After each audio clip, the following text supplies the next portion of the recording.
Imagine you built a house with your bare hands. You poured every ounce of your energy, life savings, and your absolute soul into the foundation, the walls, and the roof. But there is one bizarre, almost unthinkable catch. You never actually installed a front door to leave.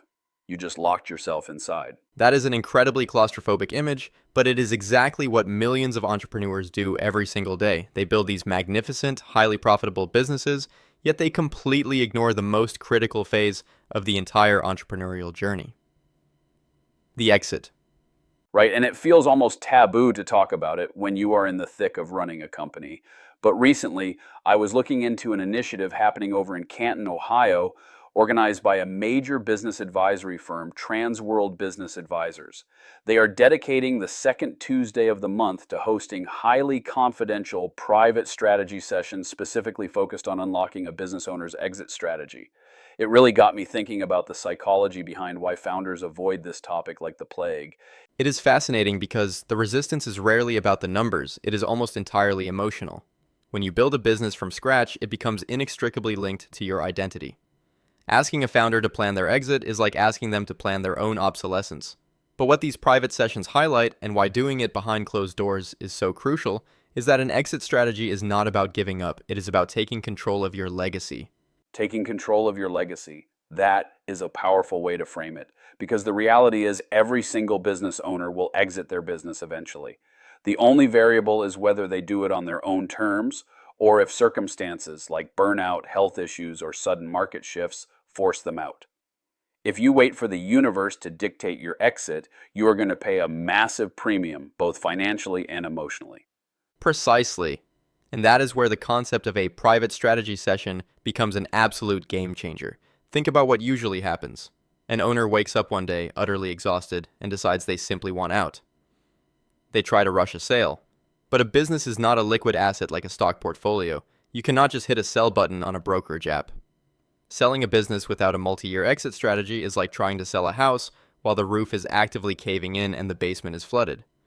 Buyers will either run away entirely or offer you pennies on the dollar. I love that real estate metaphor again because it highlights the absolute necessity of staging your business. If you are sitting down with an advisor in one of these sessions, they are not just looking at your profit and loss statements. They are looking at how reliant the business is on you, the owner. If the business cannot run for a month without you, you do not really have a business to sell. You just have a very demanding, high-paying job that you are trying to hand off to someone else. Which is fine if that is what someone is looking for, but it drastically shrinks your pool of prospective buyers. And generally, prospects pay less for a job than a passive business. To maximize your valuation, you have to make yourself more irrelevant to the daily operations. It is a massive paradigm shift. It really is an identity crisis disguised as a business transaction. Who are you if you are not the person putting out the fires every day? But let us pivot to the mechanics of these strategy sessions, specifically the emphasis on confidentiality. Why the cloak and dagger? Why do these meetings need to be so private in Transworld's local office? Confidentiality in business brokerage is the glue that holds the entire process together. Imagine if word leaks out that a successful local company is preparing to sell. What happens? Employees panic and start looking for a new job because they fear layoffs or a toxic new management team. Competitors smell blood in the water and use the rumor to poach your top clients, claiming your company is unstable. Suppliers might suddenly tighten your credit terms. A premature leak can genuinely destroy the value of the business before it even hits the open market, and possibly all you wanted to do was review an operating agreement or buy-sell agreement to be sure arrangements were planned for in cases of emergency, or you may have considered acquiring a competitor for growth. Just because you are meeting with an advisor does not mean you are selling, but some people can make rash assumptions based on their own perceptions. That makes perfect sense. The ecosystem around a business is incredibly fragile. So an advisor essentially acts as a shield. They allow the owner to explore the market, understand their true valuation, and find potential buyers without sending shockwaves through their own company. And it can be like testing the depth of the water without actually jumping in. Exactly. And a professional advisor brings a vital dose of objective reality to the table. Founders notoriously overvalue their businesses because they factor in their sweat equity. They think about the weekends they missed, the sleepless nights, the personal sacrifices. But a buyer does not care about your sweat equity. A buyer only cares about future cash flow and risk mitigation. A private strategy session strips away the emotion and looks at the cold, hard data. It helps bridge the gap between what the owner thinks the business is worth and what the market is actually willing to pay. Which brings up a really interesting philosophical point. We live in a culture that glorifies the hustle, the grind, the endless pursuit of limitless growth, but we rarely talk about the art of letting go. Is it possible that our obsession with building has blinded us to the beauty of transitioning? When an owner finally sells and they find the right buyer who respects the company's culture and keeps the employees secure, that is a profound act of stewardship. It is the ultimate act of stewardship. You are passing the torch. And that is why the buyer selection process, which is a huge part of these advisory sessions, is so critical. It is rarely just about the highest bidder. I have seen owners walk away from millions of extra dollars because they did not trust the private equity firm that made the offer. They chose a slightly lower bid from a buyer who promised to keep the manufacturing plant in their local town and protect the workers' pensions. That is where business transcends capitalism and becomes about community and human connection. That is incredible. It really changes the narrative from simply cashing out to passing the baton. But what about the timing? The initiative we saw was specifically pushing owners to sit down right now, dedicating a specific day to taking action. Is there a danger in waiting for the perfect macroeconomic conditions? People are always talking about interest rates, inflation, election cycles. Should an owner try to time the market for their exit? Attempting to time the market is a fool's errand. Macroeconomic factors will always fluctuate, and they are entirely out of your control. The only thing you can control is your own readiness. If your business is properly structured, if your management team is solid, and if your financials are transparent, you will command a premium regardless of whether interest rates are at 3% or 7%. The danger of waiting for the perfect market is that you might miss your own personal window.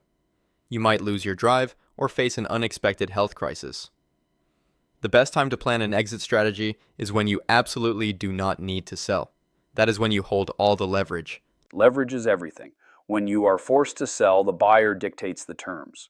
When you are prepared, you dictate the terms. It almost sounds like building an exit strategy is just a byproduct of building a highly efficient, resilient business. Even if you decide not to sell for another 10 years, going through the exercise of preparing for a sale makes your company infinitely better today. You hit the nail on the head. A business that is ready to be sold is inherently a better business to run. It operates smoothly, it generates predictable cash flow, and it does not rely on the owner working 80 hours a week.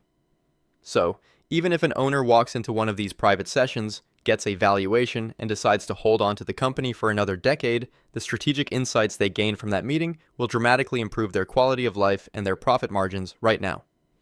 It is a profound paradox. The very steps you take to prepare your business to survive without you are the exact same steps that make running the business a joy rather than a burden. It is about designing a machine that serves your life, rather than sacrificing your life to serve the machine. And that is the ultimate freedom every entrepreneur is chasing when they first start out. They just forget it somewhere along the way, buried under payroll and supply chain issues. Planning your exit is simply reclaiming that original dream. It is acknowledging that your business is a chapter in your life, not the entire book. A chapter, not the entire book. What a beautiful way to put it. It forces us to ask a rather uncomfortable but necessary question. If your business was sold tomorrow and you woke up on Monday morning with no emails to answer and no fires to put out, who would you be?